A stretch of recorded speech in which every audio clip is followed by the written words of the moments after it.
Le médicament contre les brûlures d'estomac oméprazole peut vous tuer à petit feu.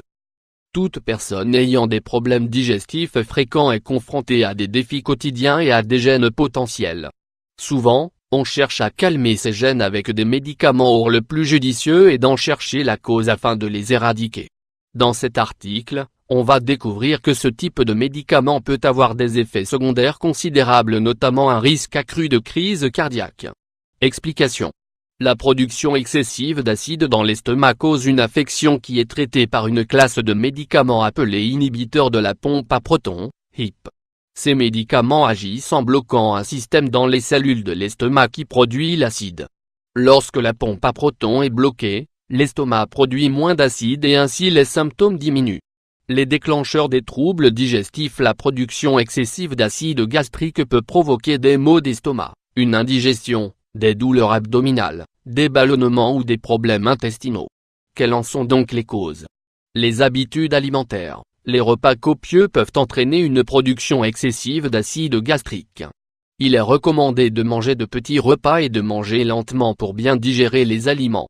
Les produits laitiers. Vous pensez peut-être que boire du lait apaisera votre estomac, en particulier avant de se coucher. Détrompez-vous car le lait peut avoir un effet de rebond et favoriser la sécrétion d'acide gastrique, provoquant parfois des brûlures d'estomac au milieu de la nuit. Le stress peut entraîner des problèmes d'estomac et augmenter la production d'acide gastrique.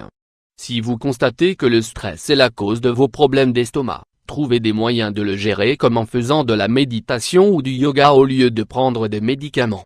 Le tabagisme et l'alcool. La cigarette contribue à la production d'acide en relâchant le sphincter œsophagien inférieur, ce qui permet ensuite à l'acide gastrique de remonter dans la gorge, entraînant un reflux acide.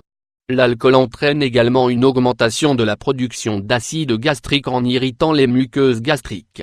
L'obésité, l'excès de poids au niveau de l'abdomen augmente le risque de symptômes de reflux acide. La grossesse également peut provoquer des symptômes temporaires de reflux gastrique, mais le problème disparaît généralement peu de temps après l'accouchement. Certains médicaments, y compris les médicaments pour l'asthme, les bloqueurs des canaux calciques, les antihistaminiques, les analgésiques, les sédatifs et les antidépresseurs peuvent avoir comme effet secondaire une production excessive d'acide gastrique. Les principales options de traitement pour les personnes souffrant de reflux acide à répétition sont soit les HIP, soit les anti-IH2, qui sont tous deux des médicaments. Mais comme tout médicament sur ordonnance, ils ne conviennent pas à toutes les personnes atteintes de reflux et peuvent provoquer des effets indésirables. Les effets secondaires des traitements HIP. Les effets secondaires habituels de cette classe de médicaments, HIP, peuvent varier entre mal de tête, douleurs d'estomac, nausées, diarrhée, vomissements ou encore la fièvre chez les enfants. Des effets secondaires plus graves peuvent apparaître après une utilisation prolongée de ce type de médicament. Le Dr. John Koch, l'un des auteurs d'une étude américaine, précise que la prise prolongée des inhibiteurs de la pompe à protons, au-delà de 4 à 6 semaines, pourrait impacter négativement la fonction vasculaire de l'individu avec un risque accru de crise cardiaque de l'ordre de 16 à 21%. La prévalence du risque cardiaque chez les personnes ayant consommé des médicaments de la classe HIP a été observée sur la base des dossiers médicaux de 2,9 millions de patients américains.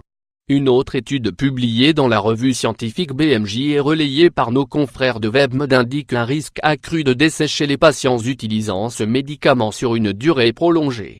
Les chercheurs conseillent de limiter dans le temps la prise de ce médicament avec l'accord de votre médecin traitant. Quelques conseils pour prévenir les troubles digestifs. Mangez les repas en petite quantité 4 à 5 fois par jour. Mangez à l'heure et évitez de sauter des repas.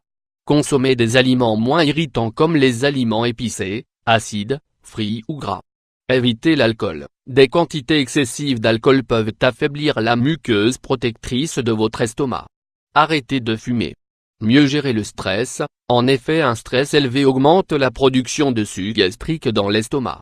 Faire de l'exercice régulièrement.